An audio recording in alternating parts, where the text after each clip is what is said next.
My name is Yashna Aristotle. I am studying in third class in Ayush Global English School. My teacher name is Fatima. My subject name is EVS. I am teacher. My topic name is Beak of bird.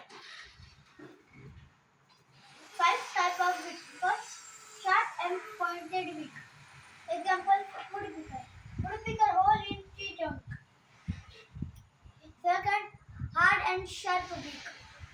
Short beak. Example, sparrow with in hand. Third, curve and sharp beak. Example, parrot. Fourth,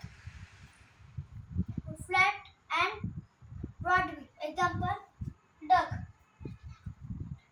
Fifth, hooked and sharp beak. Example, eagle, vulture